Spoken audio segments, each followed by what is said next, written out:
Good evening. If you can see me, if you can see us, it can only mean one thing. It's Mental Health Monday.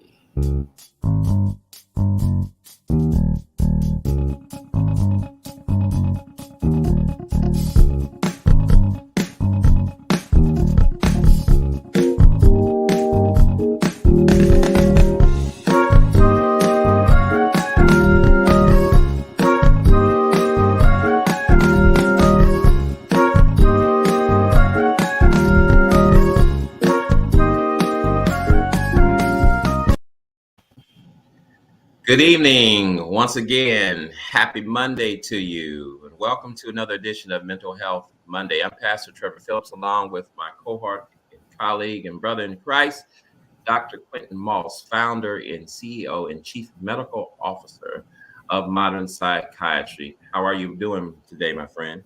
Doing well, my friend. Doing well. Glad to be around in this nice day of May. Right? Yes, a beautiful month of May. Not so much being a promoter of all of the signs and zodiac signs. I jokingly say I am a proud Taurus. What all that means, and people that know me say, "Yes, you are stubborn as a bull." Uh, Today marks another day that has gone past on this 23rd day of May of Mental Health Awareness Month. And again, for the past year and a half, we have been diligently and we have been continuously doing our best to inform those that view our show of what mental illness is and our attempt to create awareness and also to erase some stigmas. And tonight, if there were one or two or three disorders that would be featured on a billboard, which would create a stigma about mental illness in general, tonight's topic would be one of them, and that is multiple personality disorder. This is a disorder that affects approximately 2 million people in the US alone, um, though it does not affect as many as people as we might think. The effects in the disruption of lives is dramatic in comparison to some other mental illnesses. It is one of those things that creates fear for those that know people who suffer from this disorder. It is a disorder that seemingly causes people to be ostracized and stigmatized to a disproportionate degree as compared to other disorders. So let's look and go a little deep tonight. What is multiple personality disorder? That terminology changed a little bit around 1994, and now we call it dissociative identity disorder. Mhm. And what it is, it's the brain's way of trying to cope sometimes with stress or trauma. And we tend to think about this word of disassociation or Mhm. some separation from reality. Mhm. So people with this condition have the tendency to have a different personality or different personalities, actually, at least two. They may erupt at any particular time. And when these particular personalities erupt, they may have distinct behaviors, ways of thinking, speech, may have their own memories. And the person often, when these personalities erupt, have no recollection of what's occurred while this other personality had taken over their presentation. So that's the gist of this multiple personality disorder or dissociative personality disorder. So let's go in a little deeper. We talk about someone in our casual conversation. They have a strong personality, or they have Yeah. a dominant personality, and so uh, not to get so deep into it, but a little deep, we get into a little Sigmund Freud type stuff. What is personality? The personality is really how we present ourselves. It's our way of thinking. It is our mannerisms, our behaviors, and then the experiences that go along with that. So, all of us have a spectrum of what we can call our personality, right? But people with this particular condition, they can have very distinct, seemingly people within them that Wow. then takes over with speech, behavior, memories, activities for which the person does not have any recollection of. So this DID or dissociative identity disorder is really, part of a constellation of illnesses where people tend to just kind of separate from reality and have their brain on auto drive doing other things and then have difficulty recalling what's happened during that time or have difficulty recalling previous events. Wow. So each personality takes on a life of its own. Life of its own, memories of their own. So there may be memories that may be stored within one personality that the other personality or the host person has no awareness of. They can take on mannerisms of different ages. They can have different accents or sometimes dialects. And there have been some in the literature that show that people from one personality to the other may have changes in their heart rate or blood pressure that's even different than the other. So this is how the brain, this powerful brain, responds to certain types of stress and what it can do to our minds and our bodies in trying to cope with that. Wow. So a person that has more than one personality, is it possible that during different times of day or different periods of the day, one might be more dominant than the other? Because you mentioned the word host personality. Yeah. What's a host personality? So the host is the person who's suffering, right? The person who has the condition. And then they can have these other presentations or identities or personalities or alters, these all terms for the same thing that may come out. You're right. So there may be a time of the day where a particular personality may come out more prevalent than other times. And there may be triggers for that. There may be triggers that may hint back to a former abuse or trauma that allows for this other personality to come out. But yeah, they can be a pattern throughout the day where an alter may come out at different times. But usually there's a trigger for it. And as a person is transitioning from one alter to the other, we typically have changes in eye movement, excessive blinking. People may change their posture, or there may be certain other facial changes which show this transition from one personality to the next.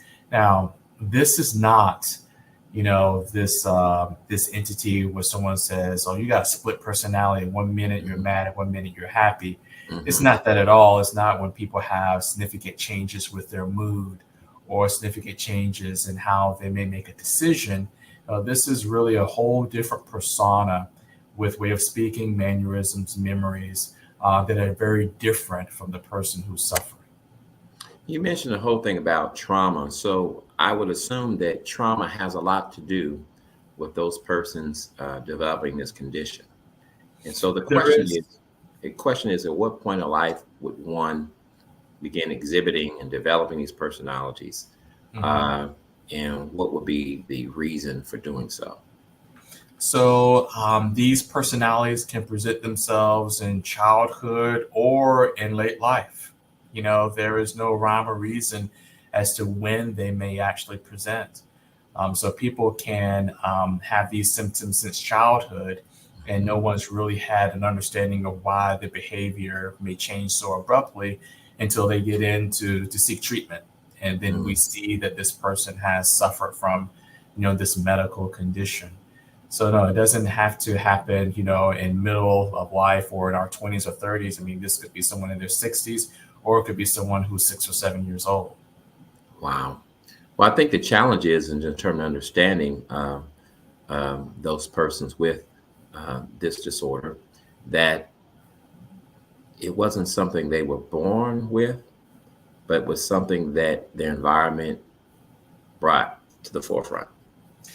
Well, that is an area of debate. So we know that a large proportion of people who have this medical condition have suffered some type of very intense life experience or trauma, right? So that's one theory, that there is a trauma that's occurred and these people have this condition.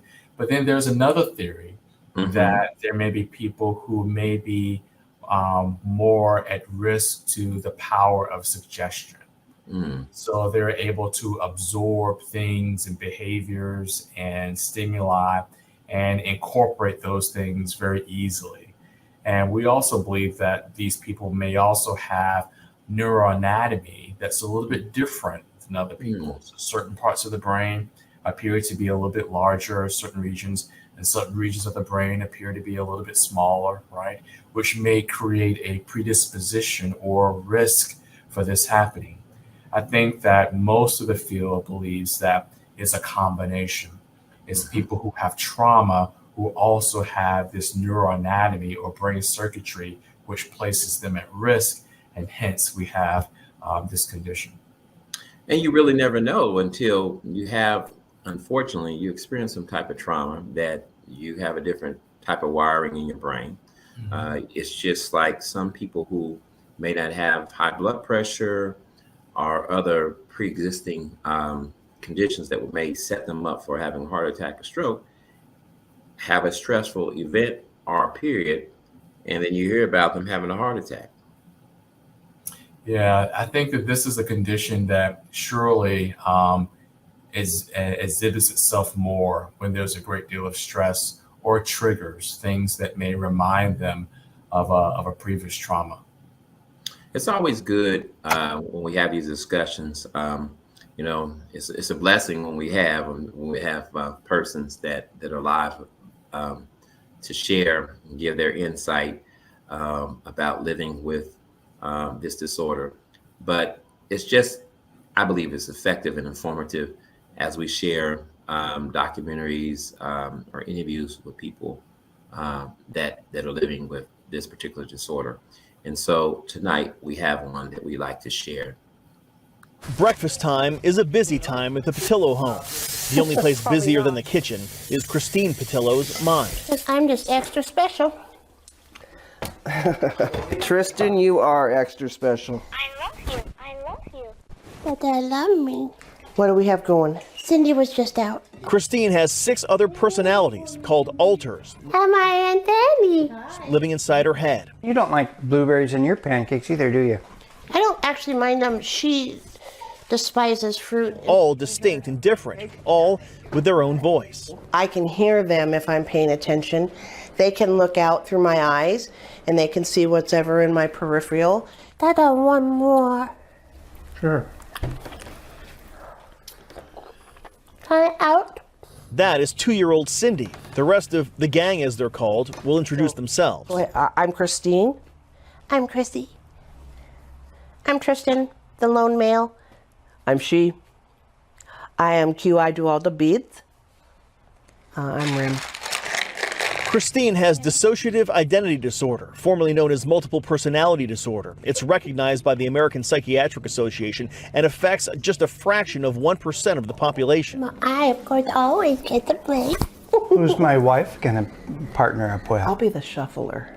Doctors say Christine's brain got shuffled, fractured is the clinical term, when she was a little girl. I just seem to be going the wrong direction all the time. And that's different from when? Funny. Oh, that's what I'm going to do.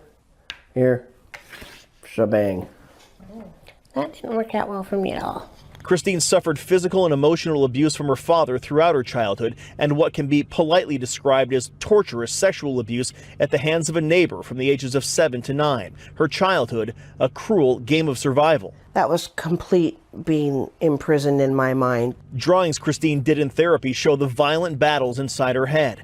Doctors say when the brain can't handle any more abuse, it fractures into different personalities, and each one often serves a purpose.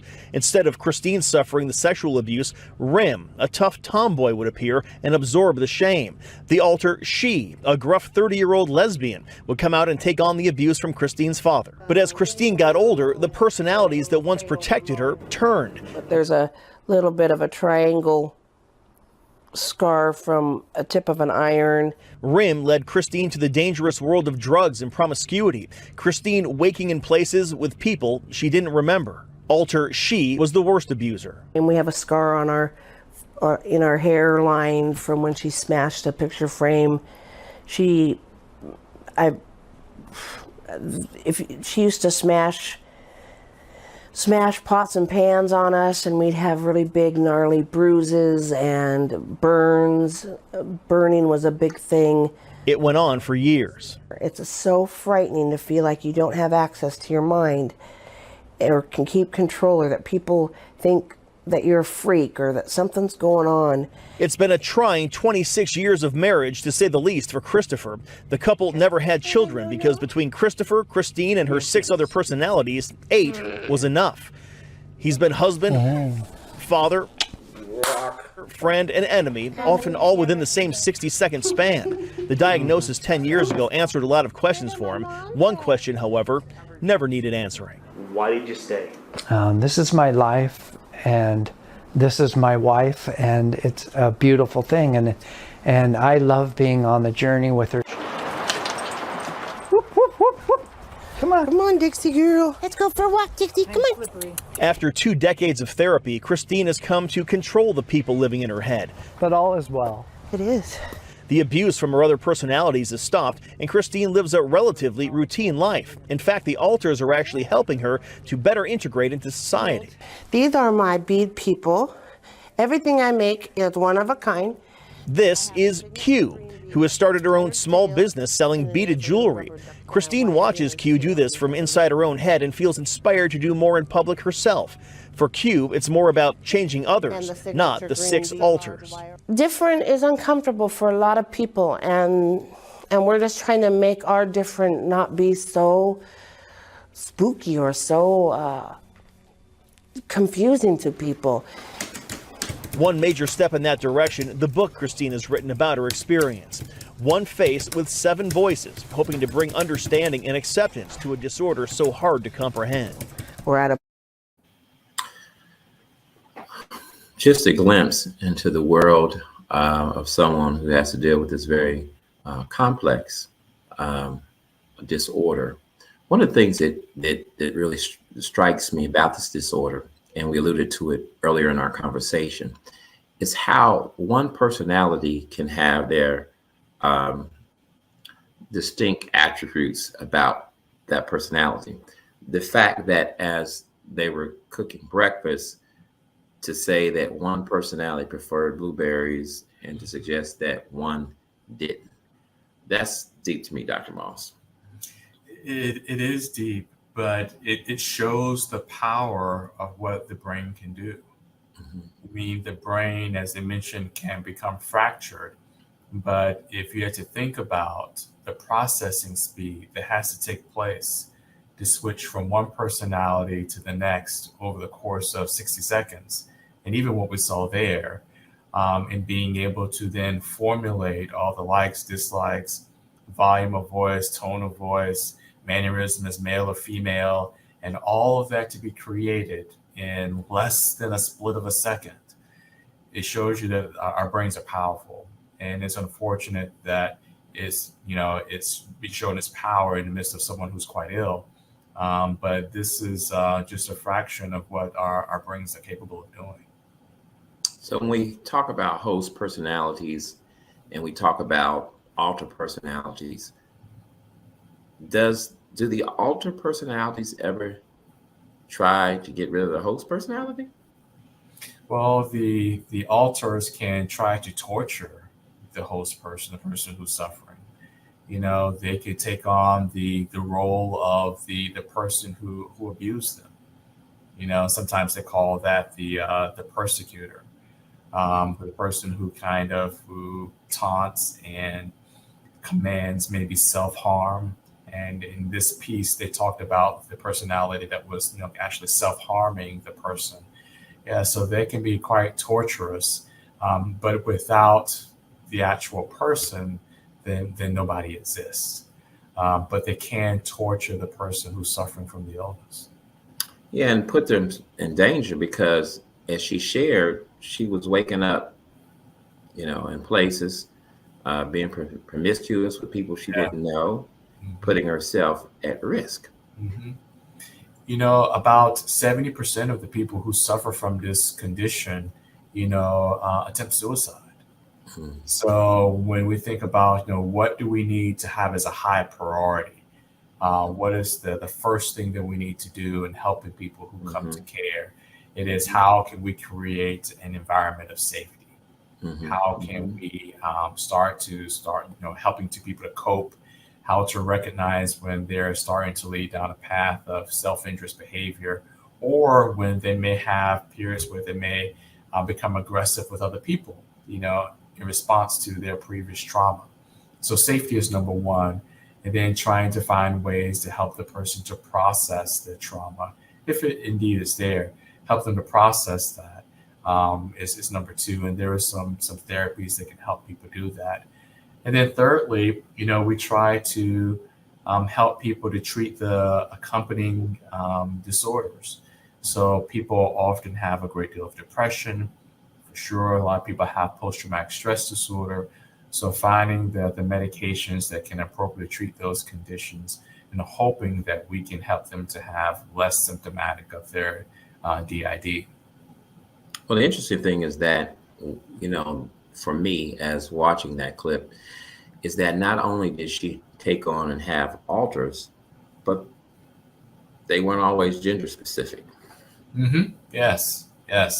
Right. They had different genders, different sexuality, and that makes for a very challenging experience for people who are in relationship with them.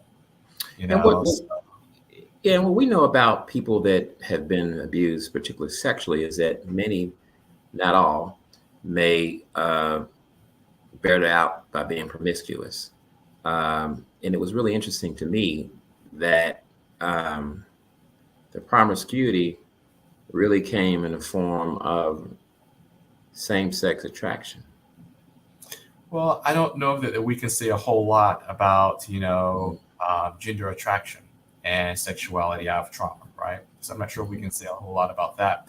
But what I think we can say is that sometimes when we're hypersexual or impulsive with our sexuality or promiscuous, for some people, it is a way of trying to go back and gain control and have mastery over that situation.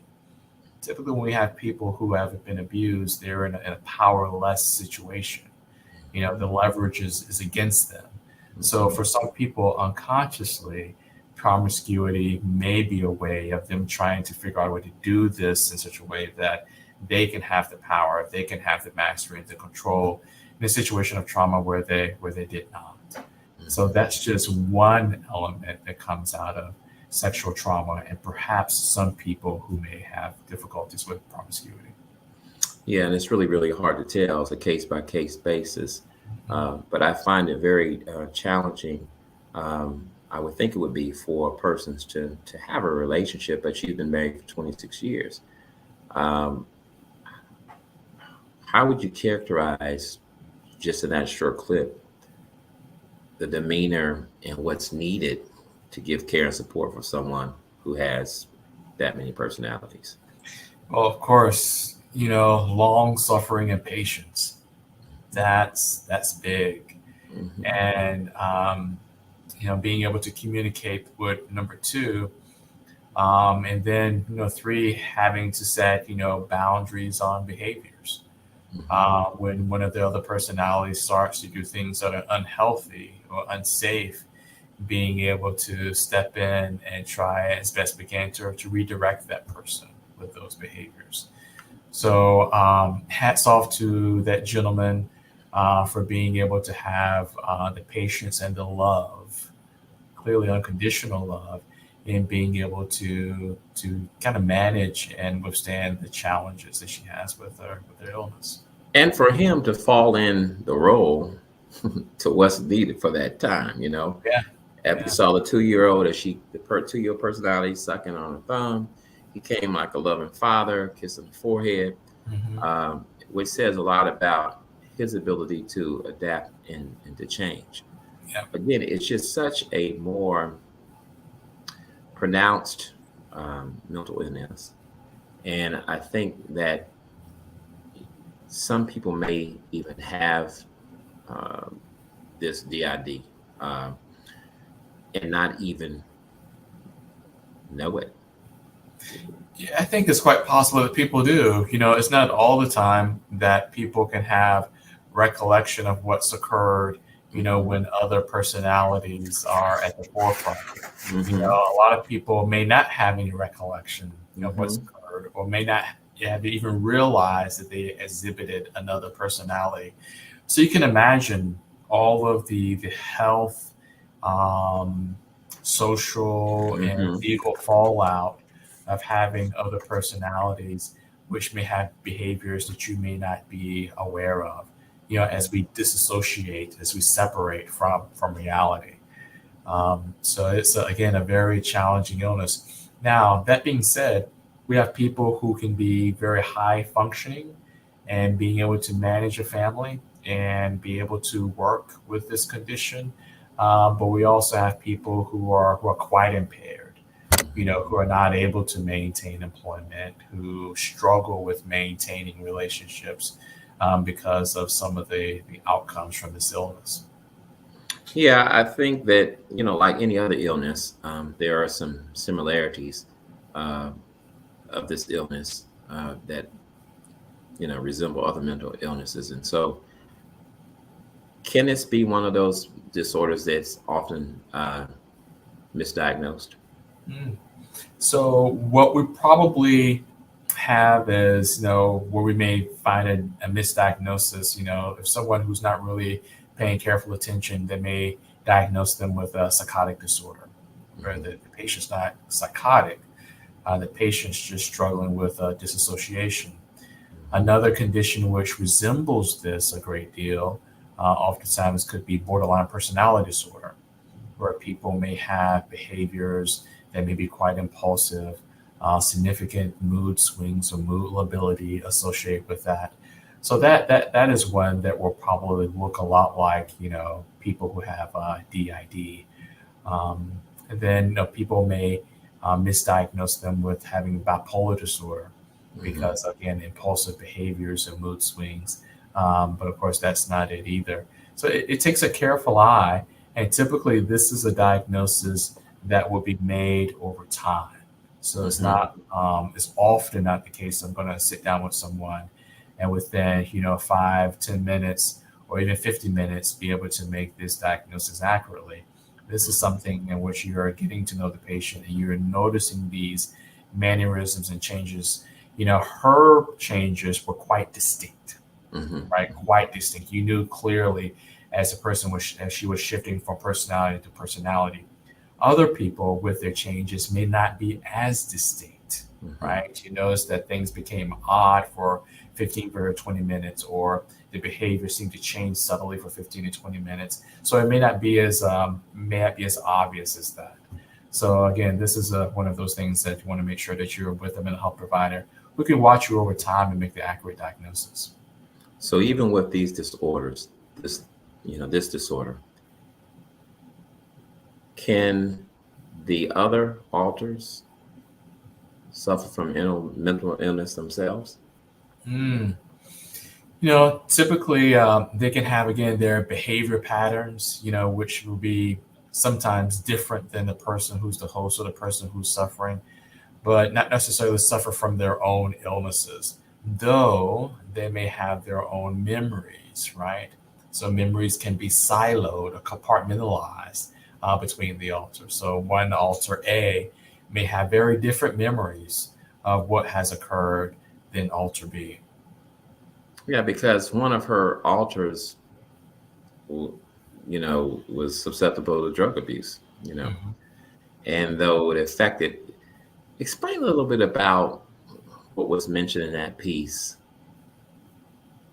how the host was observing what the other personality was doing and was encouraged by the alter who was more in the public and took the initiative to start a business. Mhm.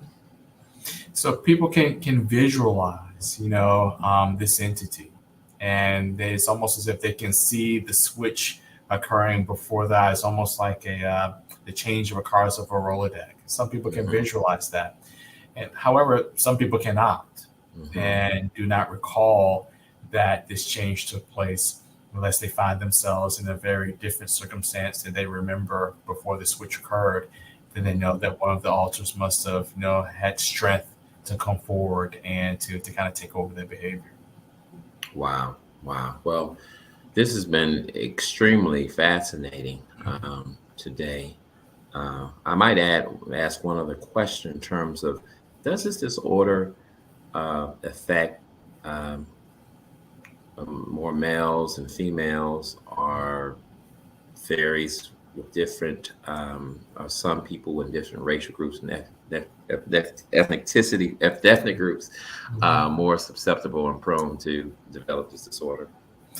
It's interesting that you say that. So, as we get into adulthood, we seem to diagnose more women with this than men, right? And but when we have kids who have this, we see just as many boys as we see girls.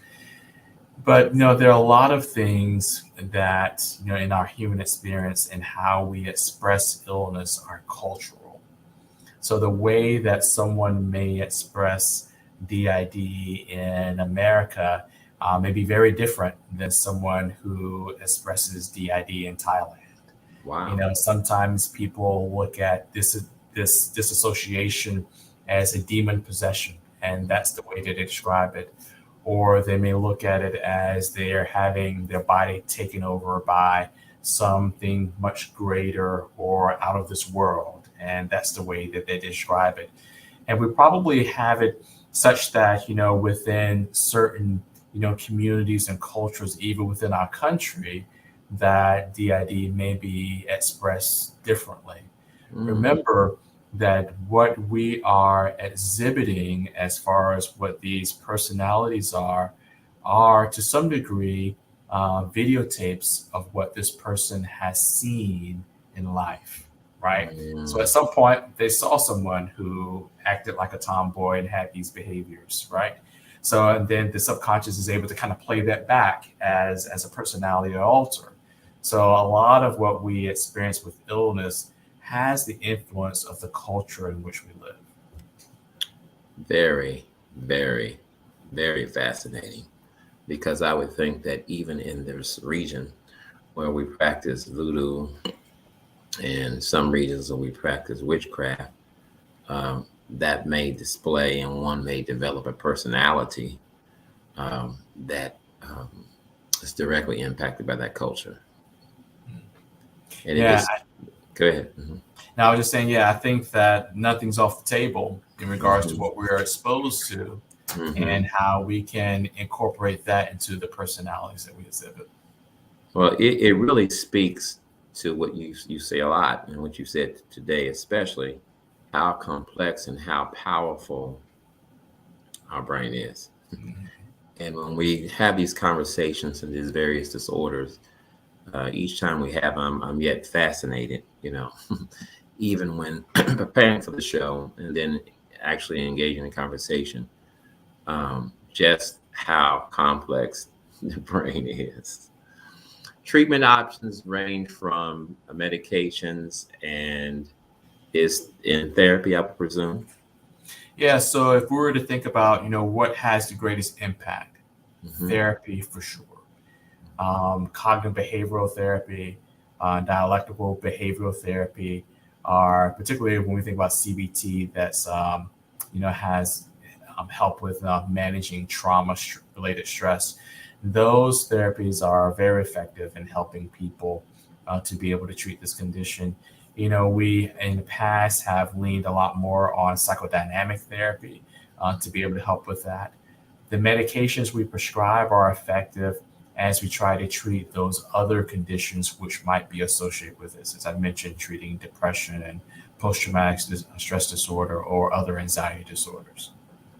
How important is it, Dr. Moss, with this disorder and with other mental disorders, for us to speak truth, reality, and to confront behaviors that are inappropriate for those that are displaying some of these disorders, specifically tonight, because if one of the alters is doing something inappropriate, how effective is that in terms to be able to say, you know what, whatever personality is, that's inappropriate? Is that an effective response? Yeah, I think when we're trying to make sure that we maintain safety, respecting the rights of other people, trying to make sure that we help them to keep themselves out of harm's way, for sure, you know, having to redirect them. But I will say, whenever we take on a disposition and a role that is similar to the person who may have traumatized them, that's where we start to create challenges, because now we start to perhaps deepen some of the personality of the person who was traumatized, or we may provoke another personality to come out who feels as if they need to defend this person against what could be a perceived threat, right? So we don't want to come across in a very threatening demeanor by any means, right? We want to present ourselves as someone who's safe and that they can trust, and at the same time helping them to set boundaries on behaviors which lead to their detriment. The memories in that old hippocampus yet lives and reigns even in the various personalities. Yeah. To those of you that are watching tonight, again, we hope that we achieved our objective, which was to inform you of this disorder and to let you know that mental health is health in general. And many people, especially who are affected by this disorder, have developed it, of no fault of their own. And so hopefully we leave here tonight with a sense of hope and understanding that we'll be able to react in an appropriate way to those that not only exhibit this disorder, but other disorders as well. Dr. Moss, would you give your number again to our audience for those who may be in need of help? So that number is 513-440-5117. That's 513-440-5117. Thanks, Pastor. To all of you that have watched tonight and will be watching as the show airs in the upcoming days, we want to encourage you, as always, to feel better, become better, and live better. Good night, everyone.